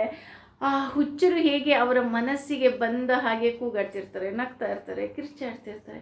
ಯಾಕೆ ಅವ್ರು ಹಾಗಾಡ್ತಾರೆ? ಅವ್ರಿಗೆ ಬುದ್ಧಿ ಇರೋದಿಲ್ಲ. ನೋಡಿ ಎಲ್ಲಿಂದ ಎಲ್ಲಿಗೆ ಭಗವಂತ ಕನೆಕ್ಟ್ ಮಾಡ್ತಾ ಇದ್ದಾನೆ ಅಂತ. ಹಾಗಿದ್ರೆ ಬುದ್ಧಿನೇ ತುಂಬ ಶ್ರೇಷ್ಠನಾ ಅಂತ ನೋಡೋದಾದ್ರೆ, ಹೌದು ಬುದ್ಧಿನೇ ಶ್ರೇಷ್ಠ. ಆದರೆ ಔಟ್ಪುಟ್ ಏನಿದೆ ಅದು ಒಬ್ಬೊಬ್ಬರಲ್ಲಿ ಒಂದೊಂದು ರೀತಿ ಬರ್ತಾ ಇದೆ.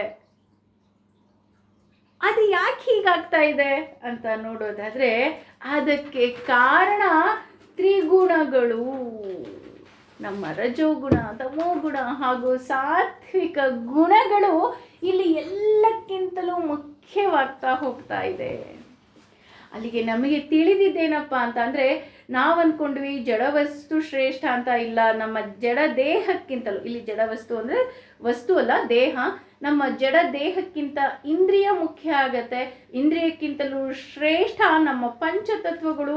ಆ ಪಂಚತತ್ವಗಳಿಗಿಂತಲೂ ಶ್ರೇಷ್ಠ ಅದನ್ನು ಕಂಟ್ರೋಲ್ ಮಾಡೋದು ನಮ್ಮ ಮನಸ್ಸು. ಆ ಮನಸ್ಸಿಗಿಂತಲೂ ಶ್ರೇಷ್ಠ ನಮ್ಮ ಬುದ್ಧಿ. ಆ ಬುದ್ಧಿಗಿಂತಲೂ ಶ್ರೇಷ್ಠ ಈ ತ್ರಿಗುಣಗಳು. ಸಾತ್ವಿಕ ಗುಣ, ರಜೋಗುಣ, ತಮೋಗುಣ ಶ್ರೇಷ್ಠವಾಗ್ತಾ ಹೋಗುತ್ತಂತೆ. ಹೌದಾ? ಹಾಗಿದ್ರೆ ಇದು ಏನು ಹೇಳುತ್ತೋ ಅದೇ ಆಗತ್ತಾ? ಇದಕ್ಕಿಂತ ಇನ್ನೂ ವ್ಯತ್ಯಾಸ ಆಗೋದಿಲ್ವಾ? ಆಗತ್ತೆ. ನಾವು ಭಗವಂತನಿಗೆ ಶರಣಾದಾಗ ಈ ತ್ರಿಗುಣಗಳಿಗಿಂತಲೂ ಶ್ರೇಷ್ಠವಾಗಿ ಯಾರಿದಾರಪ್ಪ ಅಂತ ಅಂದರೆ ಭಗವಂತ ಇದ್ದಾನೆ. ಅಷ್ಟೇ ಅಲ್ಲ, ಈ ನಮ್ಮ ದೇಹ ಏನಿದೆ ಆ ದೇಹಕ್ಕೆ ಶ್ರೀದೇವಿ ಅಲ್ಲ, ಭೂದೇವಿ ಮತ್ತು ಶನಿದೇವ ಅಭಿಮಾನಿ ದೇವತೆಗಳಂತೆ. ಅಂದರೆ ಅವರು ಈ ದೇಹವನ್ನು ಕಂಟ್ರೋಲ್ ಮಾಡ್ತಾರಂತೆ. ನಮ್ಮ ದೇಹಕ್ಕೆ ಯಾರಪ್ಪ ಈ ನಮ್ಮ ದೇಹವನ್ನು ಕಂಟ್ರೋಲ್ ಮಾಡೋದು ಅಂದರೆ ಭೂದೇವಿ ಮತ್ತು ಶನಿ. ಹಾಗಾಗಿ ಭೂದೇವಿ ಕೇವಲ ನಮ್ಮ ಭೂಮಿಯನ್ನು ಅಷ್ಟೇ ಅಲ್ಲದೆ ನಮ್ಮ ದೇಹವನ್ನು ಕಂಟ್ರೋಲ್ ಮಾಡ್ತಾಳೆ. ಹಾಗೂ ಶನಿಯೂ ಸಹ ಅಷ್ಟೇ ನಮ್ಮ ಈ ದೇಹವನ್ನು ಕಂಟ್ರೋಲ್ ಮಾಡ್ತಾ ಇದ್ದಾನೆ. ಹಾಗಿದ್ರೆ ಇವರು ಶ್ರೇಷ್ಠನ ಅಂದರೆ ಇವರಲ್ಲ, ಇವರ ಮೇಲೆ ಅಭಿಮಾನಿ ದೇವತೆಗಳು ಬರ್ತಾರೆ. ಕಣ್ಣಿನ ಅಭಿಮಾನಿ ದೇವತೆ ಸೂರ್ಯ, ಆದರೆ ನಾಲಿಗೆಯ ಅಭಿಮಾನಿ ದೇವತೆ ಅಗ್ನಿ. ಅದಕ್ಕೋಸ್ಕರನೇ ಮಾತು ನಾವು ಅಷ್ಟು ಬೇಗ ಬೇರೆಯವರಿಗೆ ನೋವು ಮಾಡುತ್ತೋ ಏನೋ ನನಗೆ ಗೊತ್ತಿಲ್ಲ. ಆ ನಮ್ಮ ಮಾತಿನಿಂದ ಒಬ್ಬರ ಮನಸ್ಸಿನಲ್ಲಿ ದೀಪನಾದರೂ ಉರಿಬಹುದು, ಅಥವಾ ಅವರ ದೇಹ ಬೇಕಾದರೂ ಉರಿಬಹುದು. ಉರಿಯುತ್ತೆ ಅಂದರೆ ಸುಟ್ಟು ಹೋಗ್ತಾರೆ ಅಂತ ಅರ್ಥ ಅಲ್ಲ. ಮಾತಿನ ಪ್ರಭಾವ ಅಷ್ಟೊಂದು ತೀವ್ರವಾಗಿರುತ್ತೆ. ಯಾರ ಮನಸ್ಸಿಗೆ ಖುಷಿಯಾದರೂ ಆಗ್ಬೋದು, ಅಥವಾ ಯಾರ ಮನಸ್ಸಿಗೆ ದುಃಖ ಬೇಕಾದರೂ ಆಗ್ಬಹುದು. ಅಗ್ನಿ ಅಲ್ವಾ? ಅದಕ್ಕೋಸ್ಕರ ನಾವು ಅಗ್ನಿದೇವನಿಗೆ ಕೇಳಬೇಕು, ಅಗ್ನಿದೇವ ನನ್ನ ಮಾತಲ್ಲಿ ಯಾರಿಗೂ ನೋವಾಗದೇ ಇರೋ ಹಾಗೆ ನುಡ್ಸಪ್ಪ. ನೀನು ತುಂಬ ಜೋರಾಗಿ ಬಂದ್ಬಿಡ್ಬೇಡ ನನ್ನ ಬಾಯಲ್ಲಿ, ನಂದಾದೀಪದ ಹಾಗೆ ಬೆಳಗು ಅಂತ ನಾವು ಅಗ್ನಿದೇವನಿಗೆ ಕೇಳಬೇಕು. ಹಾಗಿದ್ರೆ ಅಭಿಮಾನಿ ದೇವತೆಗಳೇ ಶ್ರೇಷ್ಠನ ಅಂತ ಅಂದರೆ ಇಲ್ಲ, ಅವರಿಗಿಂತಲೂ ಮಿಗಿಲು ಮನಸ್ಸಾಗತ್ತೆ. ಹಾಗಾಗಿ ಈ ಮನಸ್ಸನ್ನು ನಿಯಂತ್ರಣಗೊಳಿಸೋರು ಯಾರಪ್ಪ ಅಂದರೆ ಗರುಡ, ಶೇಷ ಮತ್ತು ರುದ್ರರು ಅಂತ ಹೇಳ್ತಾ ಹೋಗ್ತಾರೆ. ಹಾಗಾಗಿ ಇವರು ನಮ್ಮ ಮನಸ್ಸನ್ನು ಕಂಟ್ರೋಲ್ ಮಾಡ್ತಾ ಹೋಗ್ತಾರಂತೆ. ಹಾಗಿದ್ರೆ ಇವರನ್ನ ಪೂಜೆ ಮಾಡಿದ್ರೆ ಸಾಕಾ ಅನ್ನೋದಾದರೆ ಇಲ್ಲ ರೀ, ಇವರಿಗಿಂತಲೂ ಶ್ರೇಷ್ಠ, ಮನಸ್ಸಿಗಿಂತಲೂ ಶ್ರೇಷ್ಠ ಯಾವುದು? ಬುದ್ಧಿ. ಈ ಬುದ್ಧಿಯನ್ನು ಯಾರಪ್ಪ ದೇವತೆಗಳು ಅಂತ ನೋಡೋದಾದರೆ ಸರಸ್ವತಿ ಮತ್ತು ಭಾರತೀ ದೇವಿ ಅಂತ ಹೇಳ್ತಾ ಹೋಗ್ತಾರೆ. ಹಾಗಾಗಿ ನಾವು ಅವರಿಗೆ ಹೇಳಬೇಕು, ಸರಸ್ವತಿ ತಾಯಿ ನೀನು ನನಗೆ ಬುದ್ಧಿಯನ್ನು ಕೊಡು, ಒಳ್ಳೆಯ ಬುದ್ಧಿಯನ್ನು ಕೊಟ್ಟು ನನ್ನನ್ನು ಕೈ ಹಿಡಿದು ನಡೆಸಮ್ಮ ಅಂತ ಕೇಳಬೇಕು. ಹಾಗಿದ್ರೆ ಬುದ್ಧಿ ಸಾಕಾ ಅಂತ ಅಂದರೆ ಇಲ್ಲ, ಬುದ್ಧಿಗಿಂತಲೂ ಶ್ರೇಷ್ಠವಾಗಿರೋದು ನಮ್ಮ ನೆನಪಿನ ಶಕ್ತಿ. ನನಗೆ ನೆನಪಿರಬೇಕು, ನಾನು ಯಾರ ಜೊತೆ ಏನು ಮಾತಾಡಬೇಕು, ಹೇಗೆ ಮಾತಾಡಬೇಕು, 1 ಸಾಲಲ್ಲಿ ಉತ್ತರ ಕೊಡಬೇಕಾ, 4 ಸಾಲಲ್ಲಿ ಉತ್ತರ ಕೊಡಬೇಕಾ, ಮೌನವಾಗಿರಬೇಕಾ, ಮೌನವಾಗಿ ಎಲ್ಲರ ಜೊತೆನೂ ಇರಬೇಕಾ, ಮಕ್ಕಳ ಜೊತೆ ಮಕ್ಕಳ ಹಾಗೆ ಇರಬೇಕು, ಹಿರಿಯರ ಜೊತೆ ವಿನಯದಿಂದ ನಡ್ಕೋಬೇಕು, ಸ್ನೇಹಿತರ ಜೊತೆ ಸಲಿಗೆಯಿಂದ ನಡ್ಕೋಬೇಕು, ಪ್ರಿಯಕರನ ಜೊತೆ ಪ್ರೀತಿಯಿಂದ ಮಾತಾಡಬೇಕು ಅಲ್ವಾ? ಈ ರೀತಿ ನನಗೆ ನೆನಪಿನ ಶಕ್ತಿ ಇರಬೇಕು. ಅದೇ ಮಹಾತತ್ವ ಅಂತ ಹೇಳ್ತಾ ಹೋಗ್ತಾರೆ. ಆ ಮಹಾತತ್ವಕ್ಕೆ ಚತುರ್ಮುಖ ಬ್ರಹ್ಮ ಮತ್ತು ವಾಯುದೇವರು ದೇವತೆಗಳಾಗಿ ಕೂತ್ಕೊಳ್ತಾರೆ. ಹಾಗಿದ್ರೆ ಇಷ್ಟು ಸಾಕಾ ಅಂತ ನೋಡೋದಾದರೆ ಇಲ್ಲ ರೀ, ಇವರ ಮೇಲೆ ನಮ್ಮ ಪ್ರಕೃತಿ ತತ್ವ ಬರುತ್ತೆ, ಅದನ್ನೇ ತ್ರಿಗುಣಗಳು ಅಂತ ಹೇಳೋದು. ಆ ತ್ರಿಗುಣಗಳ ದೇವತೆಗಳು ಯಾರಪ್ಪ ಅಂತ ನೋಡೋದಾದರೆ ಶ್ರೀದೇವಿ, ಭೂದೇವಿ ಮತ್ತು ದುರ್ಗಾದೇವಿಗಳಾಗಿರ್ತಾರೆ. ಸಾತ್ವಿಕ, ರಜೋಗುಣ ಹಾಗೂ ತಮೋಗುಣದ ದೇವತೆಗಳು ಇವರಾಗಿರ್ತಾರೆ. ಹಾಗಾಗಿ ಈ ತ್ರಿಗುಣಗಳನ್ನ ಅವರು ಆಳ್ತಾ ಇದ್ದಾರಂತೆ. ಹಾಗಿದ್ರೆ ಇವರಿಗಿಂತಲೂ ಮೇಲೆ ಯಾರಿದಾರಪ್ಪ ಅಂತ ಅಂದರೆ ಅದೇ ಅವನು, ಅದೇ ಭಗವಂತ, ಅದೇ ಕೃಷ್ಣ ಪರಮಾತ್ಮ, ಅದೇ ಮಹಾವಿಷ್ಣು. ನಾವು ಅವನಿಗೆ ಶರಣಾದಾಗ ಈ ಇಷ್ಟೂ ಅಭಿಮಾನಿ ದೇವತೆಗಳು ಅಥವಾ ಮಹಾತತ್ವ ಅಥವಾ ಬುದ್ಧಿಯ ದೇವತೆ, ಮನಸ್ಸಿನ ದೇವತೆ ಎಲ್ಲರನ್ನ ಕಂಟ್ರೋಲ್ ಮಾಡೋ ಶಕ್ತಿ ಯಾರಿಗಾದರೂ ಇದೆ ಅಂದರೆ ಅದು ಕೇವಲ ಭಗವಂತನಿಗೆ ಇದೆ. ಇಲ್ಲಿ ಹೆಜ್ಜೆ ಹೆಜ್ಜೆಗೆ ನಮ್ಮ ಕೋಪಕ್ಕೆ ಮೂಲ ಹೇಗೆ ಬಿಡಬಹುದು ಅಂತ ಇಲ್ಲಿ ಭಗವಂತ ಹೇಳ್ತಾ ಇದ್ದಾನೆ. ಹಾಗಾಗಿ ಎಲ್ಲವುಗಿಂತ ಇವೆಲ್ಲಕ್ಕಿಂತನೂ ಶ್ರೇಷ್ಠ ಯಾರು? ಭಗವಂತ. ಅವನಿಗೆ ನಾವು ಶರಣಾದಾಗ ಭಗವಂತ ನಮ್ಮನ್ನು ಒಳಿತು ಮಾಡ್ತಾ ಹೋಗ್ತಾನೆ.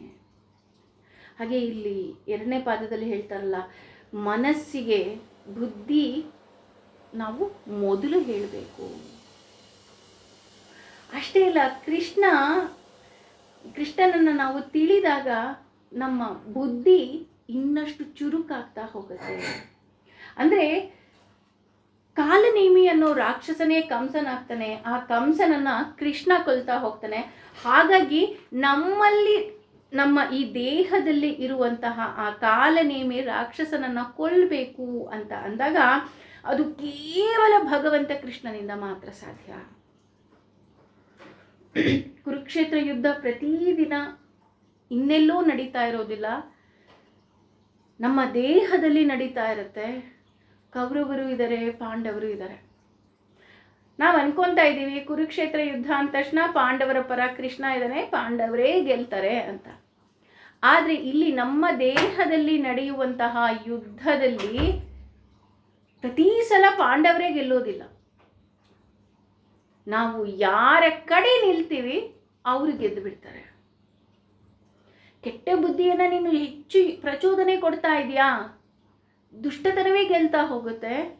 ನಿನ್ನ ಒಳ್ಳೆ ಬುದ್ಧಿಗೆ ನೀನು ಅದರ ಪರ ನಿಲ್ತಾ ಇದೆಯಾ, ಆಗ ಮಾತ್ರ ಅದು ಗೆಲ್ತಾ ಹೋಗುತ್ತೆ. ಅಯ್ಯೋ ಇಲ್ಲ, ಇವತ್ತೆಲ್ಲ ಮೋಜು ಮಸ್ತಿ ಮಾಡಿಬಿಡೋಣ, ಭಗವಂತನನ್ನೇ ಮರೆತು ಬಿಡೋಣ, ಆಗ ಪಾಂಡವರಿಗೆ ಗೆಲ್ಲೋದಿಕ್ಕೆ ಹೇಗೆ ಸಾಧ್ಯ ಅಲ್ವಾ? ಹಾಗೇನೆ ಇಲ್ಲಿ ನಾವು ಗೆಲ್ಲಬೇಕು ಅಂದಾಗ ನಾವು ಯಾರ ಪರ ನಿಲ್ತೀವಿ ಅನ್ನೋದೇ ಬಹಳ ಬಹಳ ಮುಖ್ಯ ಆಗ್ತಾ ಹೋಗುತ್ತೆ. ಹಾಗಾಗಿ ಇಲ್ಲಿ ಹೇಳ್ತಾ ಇದ್ದಾರೆ, ಯೋಚನೆ ಮಾಡು. ಯಾಕೆ ಯೋಚನೆ ಮಾಡಬೇಕು?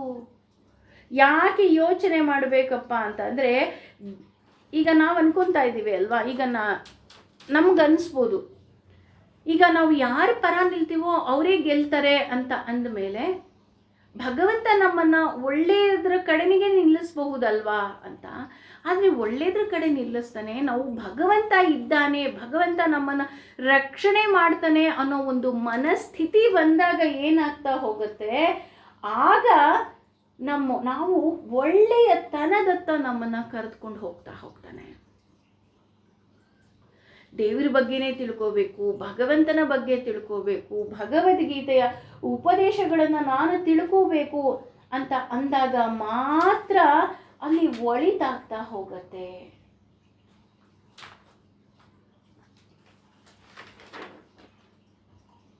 ಹಾಗೆಯೇ ಇದು ಈ 42ನೇ ಶ್ಲೋಕ ಏನಿದೆ, ಇದು ಕಠೋಪನಿಷತ್ತಿನಲ್ಲಿ ಬರ್ತಾ ಹೋಗುತ್ತೆ.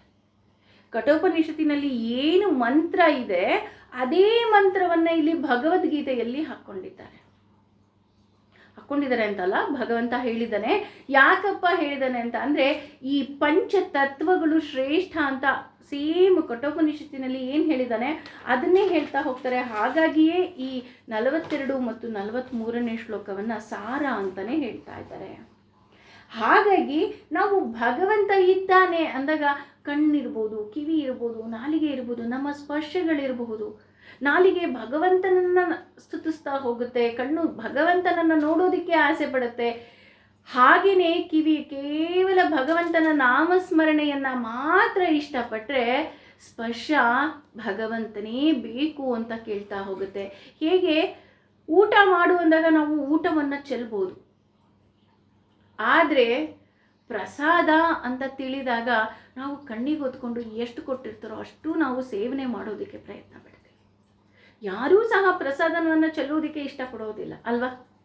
ಹಾಗಾಗಿ ಮಕ್ಕಳಿಗೆ ನಾವು ಊಟ ಬಡಿಸ್ಬೇಕಾದ್ರೂ ಅಷ್ಟೇ, ಬಂದ್ರೋ ಊಟ ಮಾಡ್ರೋ, ಊಟ ಕೂತ್ಕೊಳ್ರೋ, ಊಟ ಬಡಿಸ್ತೀನಿ ಅನ್ನೋದಕ್ಕಿಂತ ಊಟಕ್ಕೆ ಬನ್ನಿ ಅಂತ ಅಂದಾಗ ಮಕ್ಕಳ ಇದನ್ನು ಪ್ರಸಾದ ಅಂತ ಸ್ವೀಕಾರ ಮಾಡಿ, ಇದನ್ನು ನೀವು ಒಂದು ಅಗಳೂ ಚೆಲ್ಲಬೇಡಿ. ಯಾಕೆಂದರೆ ಇದನ್ನು ಬೆಳೆಯೋದಕ್ಕೆ ರೈತ ತುಂಬ ಕಷ್ಟಪಟ್ಟಿರ್ತಾನೆ. ಪ್ರತಿ ಸಲ ನಾವು ಹೇಳಿ ಹೇಳಿ ಅವರಿಗೆ ಬಡಿಸೋದ್ರಿಂದ ಮಕ್ಕಳಿಗೆ ಗೊತ್ತಾಗ್ತಾ ಹೋಗುತ್ತೆ, ಹೌದು ಇದು ಪ್ರಸಾದ, ಇದನ್ನು ನಾನು ಚೆಲ್ಲಬಾರ್ದು ಅಂತ. ಹಾಗೆಯೇ ಮೊದಲ ತುತ್ತು ಊಟವನ್ನು ಕಣ್ಣಿಗೆ ಹೊತ್ಕೊಂಡು ತಿನ್ನೋದ್ರಿಂದ ನಾವು ಈ ನಮ್ಮ ದೇಹದಲ್ಲಿರುವ ಭಗವಂತನಿಗೆ ಆಹುತಿ ಹಾಕಿದ ಹಾಗೆ. ಹಾಗಾಗಿಯೇ ಎಷ್ಟೋ ಮನೆಯಲ್ಲಿ ಊಟ ಮಾಡಬೇಕಾದ್ರೆ ಯಾರೂ ಸಹ ಮಾತಾಡೋದಿಲ್ಲ. ಹೋಮ ಮಾಡಬೇಕಾದ್ರೆ ಹೇಗೆ ಶ್ರದ್ಧಾ ಭಕ್ತಿಯಿಂದ ಮಾಡ್ತಾರೋ ಅದೇ ರೀತಿ ಊಟವನ್ನು ಮಾಡಬೇಕಾದ್ರೆ ಯಾರೂ ಸಹ ಮಾತಾಡೋದಿಲ್ಲ. ಸ್ವಲ್ಪ ನಮ್ಮ ಈ ಹಳೆ ಕಾಲದವರನ್ನ ನೆನಪಿಸ್ಕೊಂಡ್ರೆ ಊಟಕ್ಕೆ ಅಂತಲೇ ಸಪ್ರೇಟ್ ಕೋಣೆ ಇರ್ತಿತ್ತು, ಅಲ್ಲಿ ಯಾರೂ ಸಹ ಮಾತಾಡ್ತಾ ಇರಲಿಲ್ಲ. ನಿಶಬ್ದವಾಗಿ ಹೋಗಿ ಕುಳಿತುಕೊಂಡು ಊಟ ಮಾಡಿ ಎದ್ದು ಬರೋರು. ಈಗಲೂ ಸಹ ಅಜ್ಜಂದಿರ್ಬೋದು, ಅಜ್ಜಿರಿರ್ಬೋದು, ಊಟ ಮಾಡ್ಬೇಕಾದ್ರೆ ಮಾತಾಡೋದಿಲ್ಲ. ಕೇವಲ ಕೈಯಲ್ಲೇ ಗೊತ್ತಾಗುತ್ತೆ ಬೇಕು ಸಾಕು. ಯಾಕೆ? ನಮ್ಮ ದೇಹಕ್ಕೆ ಚೈತನ್ಯವನ್ನು ಕೊಡುವಂತಹ ಆಹಾರ ಏನಿದೆ ಅದು ಆಹುತಿಗೆ ಸಮ. ಅಂದರೆ ನಾವು ಯಜ್ಞಕ್ಕೆ ಹಾಕುವ ಆಹುತಿ ಏನಿದೆ ಅದಕ್ಕೆ ಸಮ. ಭಗವಂತ ಇದನ್ನು ಸ್ವೀಕಾರ ಮಾಡಿ ನನಗೆ ಒಳ್ಳೆಯದನ್ನು ಕೊಡು. ಊಟದ ಜೊತೆ ನಾವು ಒಳ್ಳೆಯ ವಿಚಾರಗಳನ್ನು ಈ ರೀತಿ ನಾವು ಸೇವನೆ ಮಾಡೋದ್ರಿಂದ ನಾವು ಸಾತ್ವಿಕ ದಾರಿಯಲ್ಲಿ ನಡೆಯೋದಕ್ಕೆ ಸಾಧ್ಯ ಆಗ್ತಾ ಹೋಗುತ್ತೆ. ಹಾಗೆಯೇ ಈ ದುರಾಸೆಯನ್ನು ನಾವೇನಾದರೂ ವಶ ಮಾಡ್ಕೋಬೇಕು ಅಂದರೆ, ಈ ದುರಾಸೆ ಅನ್ನೋ ಒಬ್ಬ ಏನು ರಾಕ್ಷಸ ಇದ್ದಾನೆ ಅವನನ್ನು ನಾವು ಕೊಲ್ಲಬೇಕು, ಸಂಹಾರ ಮಾಡಬೇಕು ಅಂದರೆ ಅದಕ್ಕೆ ಶಸ್ತ್ರ ಯಾವುದಪ್ಪ ಅಂದರೆ ನಮ್ಮ ಜ್ಞಾನ ಆಗಿರಬೇಕು. ನೋಡು, ಹೌದು ನೀನು ಈ ರೀತಿ ಮಾಡ್ತಾ ಇದೆಯಾ, ಇದು ತಪ್ಪು. ನಮ್ಮ ಜ್ಞಾನ, ನಮ್ಮ ಬುದ್ಧಿ ಹೇಳ್ತಾ ಹೋಗುತ್ತೆ. ಹಾಗಿದ್ರೆ ಇದು ಎಲ್ಲಿಂದ ಸಿಗ್ತಾ ಹೋಗುತ್ತೆ? ನಮಗೆ ಇದೆಲ್ಲವೂ ಸಹ ಭಗವದ್ಗೀತೆಯಿಂದ ಸಿಗ್ತಾ ಹೋಗುತ್ತೆ. ನೋಡು, ಭಗವದ್ಗೀತೆಯನ್ನು ಯಾಕೆ ಓದಬೇಕಪ್ಪ ಅಂದರೆ ನಾನು ದುರಾಸೆಯನ್ನು ಗೆಲ್ಲಬೇಕು ಅಥವಾ ನನ್ನ ಕೋಪವನ್ನು ಕಂಟ್ರೋಲ್ ಮಾಡಬೇಕು ಅಂದರೆ ಅದಕ್ಕೆ ಮೂಲ ದುರಾಸೆ. ಈ ದುರಾಸೆಗೆ ಕಾರಣ ಅದನ್ನು ಸಂಹಾರ ಮಾಡಬೇಕು ಅಂದಾಗ ಆ ಜ್ಞಾನ ಮುಖ್ಯ ಆಗುತ್ತೆ. ಆ ಜ್ಞಾನ ನಮಗೆ ಭಗವಂತನೇ ನುಡಿದಂತಹ ಭಗವದ್ಗೀತೆಯಲ್ಲಿ ನಮಗೆ ಸಿಗ್ತಾ ಹೋಗುತ್ತೆ. ಹಾಗಾಗಿ ಆ ಜ್ಞಾನ ಮತ್ತು ಆ ಶಸ್ತ್ರ ನಮಗೆ ಸಿಕ್ಕಿದಾಗ ನಾವು ಆ ಕಾಲನೇಮಿ ಅನ್ನೋ ರಾಕ್ಷಸನನ್ನು ಸುಲಭವಾಗಿ ಕೊಲ್ಲಬಹುದು. ಕುರುಕ್ಷೇತ್ರ ಯುದ್ಧ ನಿಜವಾಗ್ಲೂ ಎಲ್ಲೋ ನಡೀತಾ ಇಲ್ಲ. ಪ್ರತಿದಿನ ಪ್ರತಿ ಕ್ಷಣ ನಾವು ಹುಟ್ಟಿನಿಂದ ನಾವು ಸಾಯುವವರೆಗೆ ನಮ್ಮ ಮನಸ್ಸಿನಲ್ಲೇ ನಡೀತಾ ಹೋಗುತ್ತೆ. ಪ್ರತಿದಿನ ಯುದ್ಧ. ನಾನು ಹೇಗಿರಬೇಕು, ನಾನು ಹೇಗೆ ನಡ್ಕೋಬೇಕು, ನಾನು ನಡ್ಕೊಳ್ಳೋದ್ರಿಂದ ಯಾರ್ಯಾರು ನನ್ನನ್ನು ಗಮನಿಸ್ತಾರೆ. ನಾವು ಅಂದ್ಕೊತಾ ಇದ್ದೀವಿ, ಅಯ್ಯೋ ಅಜ್ಜಿ ಆಗೋದೆ, ನನಗಿನ್ನೇನು, ನನ್ನನ್ನು ಯಾರು ಕೇಳ್ತಾರೆ, ನನ್ನನ್ನು ಯಾರು ಹೇಳೋರಿದ್ದಾರೆ. ಇಲ್ಲ ರೀ, ನೀವು ಹೇಗೆ ನಡ್ಕೊಳ್ತೀರಾ ಅದನ್ನೇ ನಿಮ್ಮ ಮೊಮ್ಮಕ್ಕಳು ನಡ್ಕೊಳ್ತಾರೆ. ನೀನು ಅಮ್ಮ ಆಗಿದೆಯಾ, ನೀನು ತಾಯಿ ಆಗಿದ್ದರೆ ನೀನು ಹೇಗೆ ನಡ್ಕೊಳ್ತೀಯಾ, ನೀನು ಹೇಗೆ ವೇಷಭೂಷಣಗಳನ್ನು ಹಾಕ್ಕೊಳ್ತೀಯಾ, ನೀನು ಹೇಗೆ ಮಾತಾಡ್ತೀಯಾ, ನೀನು ಮನೆಗೆ ಬಂದವರನ್ನು ಹೇಗೆ ಟ್ರೀಟ್ ಮಾಡ್ತೀಯಾ, ಅದೆಲ್ಲವನ್ನು ಗಮನಿಸೋ ಮಕ್ಕಳು ಅದನ್ನೇ ಕಲ್ತ್ಕೊಳ್ತಾರೆ. ಅಥವಾ ನೀನು ಮಗು ಆಗಿದೆಯಾ, ನೀನು ನಿನ್ನ ಧರ್ಮವನ್ನು ಪಾಲಿಸಿದಾಗ ಹಿರಿಯರಿಗೆ ಆಸೆ ಆಗ್ತಾ ಹೋಗ್ತೀಯಾ ಅಂದರೆ ಇಷ್ಟಪಡ್ತಾ ಹೋಗ್ತಾರೆ. ಇದೆಲ್ಲವೂ ನಮಗೆ ಈ ಸಂಸ್ಕಾರ ಇರ್ಬೋದು, ತಿಳುವಳಿಕೆ ಇರ್ಬೋದು, ಜ್ಞಾನ ಇರ್ಬೋದು, ಎಲ್ಲವೂ ಸಹ ನಮಗೆ ಈ ಭಗವದ್ಗೀತೆ ಕೊಡ್ತಾ ಇದೆ. ಭಗವಂತನೇ ನುಡಿತಾ ಇದ್ದಾನೆ, ನೀವು ಹೀಗೆ ಇರಿ. ಹಾಗಾಗಿ ನಮ್ಮ ಕೋಪಕ್ಕೆ ಕಾರಣ ನಮ್ಮ ಆಸೆ ದುರಾಸೆಗಳು. ಆ ದುರಾಸೆ ಅನ್ನೋದು ಎಲ್ಲಿಂದ ಬರುತ್ತೆ ಅಂದರೆ ಕಾಲನೇಮಿ ಅನ್ನೋ ರಾಕ್ಷಸನಿಂದ ಬರುತ್ತೆ. ಯಾಕೆ ಬರುತ್ತಪ್ಪ ಅಂದರೆ ನಾವು ಇಂದ್ರಿಯಗಳ ನಿಗ್ರಹ ಮಾಡಲಿಲ್ಲ ಅಂತ ಅಂದರೆ, ಆ ಇಂದ್ರಿಯಗಳ ನಿಗ್ರಹ ಮಾಡಬೇಕು ಅಂದರೆ ಮನಸ್ಸು ಬೇಕು. ಮನಸ್ಸಿದ್ರೆ ಸಾಕ ಅಂದರೆ ಮನಸ್ಸು ಹುಚ್ಚನ ಹಾಗೆ, ಅದಕ್ಕೇನೂ ಗೊತ್ತಾಗೋದಿಲ್ಲ. ಅದನ್ನು ಗೆಲ್ಲಬೇಕು ಅಂದರೆ ಬುದ್ಧಿ ಬೇಕು. ಬುದ್ಧಿ ಸಾಕ ಅಂತ ನೋಡೋದಿದ್ರೆ ಇಲ್ಲ ರೀ, ಅದಕ್ಕೂ ಮೀರಿ ತ್ರಿಗುಣಗಳಿದೆ. ಆ ತ್ರಿಗುಣಗಳು ಸಾಕಾ ಅಂತ ನೋಡೋದಾದರೆ ಇಲ್ಲ, ಅದಕ್ಕೂ ಮೀರಿ ಭಗವಂತ ಇದ್ದಾನೆ. ನಾವು ಭಗವಂತನಿಗೆ ಶರಣಾದಾಗ, ಸಾತ್ವಿಕ ರೀತಿಯಲ್ಲಿ ಶರಣಾದಾಗ ಭಗವಂತ ನಮ್ಮಲ್ಲಿ ಇರುವಂತಹ ಆ ಕಾಲನೇಮಿ ಅನ್ನೋ ರಾಕ್ಷಸನನ್ನು ಸಂಹಾರ ಮಾಡ್ತಾನೆ. ಆ ರೀತಿ ಸಂಹಾರ ಮಾಡಿದಾಗ ನನಗೆ ಕೋಪ ಹೋಗುತ್ತೆ. ನಮ್ಮಲ್ಲಿ ಹೇಳ್ತಾ ಹೋಗ್ತಾರೆ, ನಿನ್ನಲ್ಲಿ ಕೋಪ ಹೆಚ್ಚಾಗಿದ್ರೆ ಅಂದರೆ ಒಂದು ಸಲ ಎರಡು ಸಲ ಕೋಪ ಬರೋದು ದಟ್ ಈಸ್ ಕ್ವೈಟ್ ಕಾಮನ್ ಅಂತಲೇ ಹೇಳ್ಬೋದು. ಬಟ್ ಸಿಕ್ಕಾಪಟ್ಟೆ ಮಾತಿಗೂ ತುಂಬ ಕೋಪ ಮಾಡ್ಕೊಳ್ತಾ ಇರ್ತಾರೆ, ಉರ ಉರ ಉರ ಉರ ಅಂತಿರ್ತಾರೆ ಅಂತ ಅಂದರೆ ಅವ್ರಿಗೆ ಹೇಳೋದು, ನೀನು ನರಸಿಂಹನ ಆರಾಧನೆಯನ್ನು ಮಾಡು ಅಂತ ಹೇಳ್ತಾರೆ. ಯಾಕಪ್ಪ ನರಸಿಂಹನ ಆರಾಧನೆಯನ್ನು ಮಾಡು ಅಂತ ಹೇಳ್ತಾರೆ ಅಂದರೆ, ನಾರಸಿಂಹ ಅಂತ ಅಂದರೆ ನಮ್ಮಲ್ಲಿರುವ ಅಜ್ಞಾನವನ್ನು ತೊಡೆದು ಜ್ಞಾನದ ಬೀಜವನ್ನು ಬಿತ್ತಿ ನಮ್ಮನ್ನು ಪೋಷಣೆ ಮಾಡುವಂತಹ ಭಗವಂತ ಅಂತ. ಹಾಗಾಗಿ ನನಗೆ ಕೋಪ ಬಂದರೂ ಸಹ ನಾನು ಭಗವಂತನಿಗೆ ಶರಣಾಗಬೇಕು, ಭಗವಂತ ನನ್ನನ್ನು ರಕ್ಷಣೆ ಮಾಡು ಅಂತ. ಈ ರೀತಿ ಭಗವಂತ ಈ ಕರ್ಮಯೋಗದಲ್ಲಿ ನಾವು ಯಾವ ರೀತಿಯಾದಂತಹ ಕರ್ಮವನ್ನು ಮಾಡಬೇಕು, ನನ್ನ ಕರ್ಮಗಳೇನು ಅನ್ನೋದನ್ನು ಈ 43 ಶ್ಲೋಕದಲ್ಲಿ ಸುಂದರವಾಗಿ ಹೇಳ್ತಾ ಹೋಗ್ತಾನೆ. ಮೊದಲನೇದಾಗಿ ಸಾಂಖ್ಯಯೋಗದಲ್ಲಿ ಕುಲಸ್ಥ ಕಶ್ಮಲಮಿದಂ ಅಂತ ಭಗವಂತ ಹೇಳಿದ್ರೆ, ಈ 3ನೇ ಅಧ್ಯಾಯದಲ್ಲಿ ಹೇಳ್ತಾ ಇದ್ದಾನೆ, ಇಲ್ಲ ಎಲ್ಲಕ್ಕೂ ಕಾರಣ ನಿನ್ನ ಕೋಪ ಇರ್ಬೋದು. ಆ ಕೋಪಕ್ಕೆ ದುರಾಸೆ ಕಾರಣ ಆಗಿರ್ಬೋದು. ಆ ದುರಾಸೆ ಹೋಗಬೇಕು ಅಂದಾಗ ನೀನು ಶರಣಾಗು. ಅಂದರೆ ಇಲ್ಲಿ ಭಗವಂತ ಇನ್ನೂ ಒತ್ತಿ ಹೇಳ್ತಾ ಇದ್ದಾನೆ, ಕರ್ಮಯೋಗ ಆಗಿರೋದ್ರಿಂದ ನೀನು ನಿನ್ನ ಕರ್ಮಗಳನ್ನು ಮಾಡು. ನೀನು ಯಾವ ವರ್ಣಾಶ್ರಮದಲ್ಲಿ ಇದ್ದೀಯಾ, ಯಾವ ವರ್ಣ ಮತ್ತು ಆಶ್ರಮ, ಅದಕ್ಕೆ ತಕ್ಕ ಹಾಗೆ ನೀನು ಕೆಲಸ ಮಾಡಿದರೆ ಸಾಕು. ನೀನು ಮಾಡುವಂತಹ ಪ್ರತಿನಿತ್ಯದ ಕೆಲಸದಿಂದ ನೀನು ಮುಕ್ತಿಯನ್ನು ಪಡಿಬಹುದು. ಏಕೆಂದರೆ ನಮ್ಮಲ್ಲಿ ಸಾಕಷ್ಟು ಜನರು ನಾವು ಅಂದ್ಕೊಳ್ಳೋದೇನು ಅಂದರೆ, ಮನೆ ಕೆಲಸ, ಈ ಜವಾಬ್ದಾರಿ, ಇದ್ರ ಮಧ್ಯ ನಾನು ಪಾರಾಯಣ ಮಾಡೋದಕ್ಕಾಗೋದಿಲ್ಲ, ದೇವಸ್ಥಾನಕ್ಕೆ ಹೋಗೋದಕ್ಕಾಗೋದಿಲ್ಲ, ಇನ್ನೆಲ್ಲೋ ದೂರದಲ್ಲಿರೋ ಕುಂಭಮೇಳಕ್ಕೆ ಹೋಗೋದಕ್ಕಾಗ್ತಾ ಇಲ್ಲ ಅಂತ ನಾವು ಸಾಕಷ್ಟು ಜನ ಕೊರಗ್ತಾ ಇರ್ತೀವಿ. ಅದಕ್ಕೆ ಕೃಷ್ಣನೇ ಹೇಳ್ತಾ ಇದ್ದಾನೆ, ನೀನು ಎಲ್ಲೂ ಹೋಗೋ ಅವಶ್ಯಕತೆ ಇಲ್ಲ. ನೀನು ಮಾಡುವಂತಹ ಕರ್ಮಗಳನ್ನು ಯಾವುದೇ ರೀತಿಯಾದಂತಹ ಫಲಾಪೇಕ್ಷೆ ಇಲ್ಲದೆ ನೀನು ಅದರಿಂದ ಹೊರಬರದ ಹಾಗೆ ನೀನು ಕೆಲಸ ಮಾಡಿ ಸರ್ವಂ ಶ್ರೀ ಕೃಷ್ಣಾರ್ಪಣಮಸ್ತು ಅಂತ ಅರ್ಪಿಸಿದ್ರೆ ಸಾಕು. ಅದು ತಪಸ್ಸಿಗೆ ಅಷ್ಟೇ ಅಲ್ಲ, ಅದು ಕುಂಭಮೇಳಕ್ಕೆ ಸ್ನಾನ ಮಾಡಿದ್ದಕ್ಕಿಂತಲೂ ಶ್ರೇಷ್ಠ ಅಂತ ಹೇಳ್ತಾ ಇದ್ದಾನೆ. ಹಾಗಾಗಿ ನಮ್ಮ ಕರ್ಮವನ್ನು ಭಗವಂತ ಏನು ಕೊಟ್ಟಿದ್ದಾನೋ ನಮಗೆ ಗೊತ್ತಿಲ್ಲ. ಪ್ರತಿಯೊಬ್ಬರಿಗೂ ಅವರವರದೇ ಆದಂತಹ ಕರ್ಮಗಳಿದೆ. ಆ ಕರ್ಮವನ್ನು ನಡೆಸುತ್ತಾ ಭಗವಂತನಿಗೆ ಶರಣಾಗೋಣ.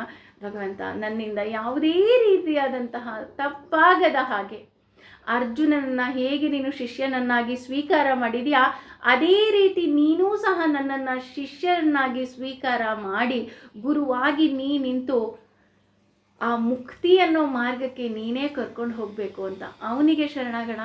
ಸರ್ವಂ ಶ್ರೀ ಕೃಷ್ಣಾರ್ಪಣಮಸ್ತು. ಇಲ್ಲಿಗೆ 3ನೇ ಅಧ್ಯಾಯವು ಮುಕ್ತಾಯ ಆಯಿತು. 4ನೇ ಅಧ್ಯಾಯ ಇನ್ನಷ್ಟು ರೋಚಕ ಅಂತ ಹೇಳ್ತಾರೆ. ಹಾಗಾಗಿ ಪ್ರತಿಯೊಂದು ಶ್ಲೋಕವನ್ನು ತಿಳಿದುಕೊಳ್ಳುವಂತಹ ಒಂದು ಸಣ್ಣ ಪ್ರಯತ್ನ ಮಾತ್ರ ಖಂಡಿತ ಮಾಡೋಣ. ಆ ಶಕ್ತಿ ಭಗವಂತ ನಮ್ಮೆಲ್ಲರಿಗೂ ಕೊಡಲಿ. Thank you. ಹರಿ ಓಂ. ಸರ್ವಂ ಶ್ರೀ ಕೃಷ್ಣಾರ್ಪಣಮಸ್ತು.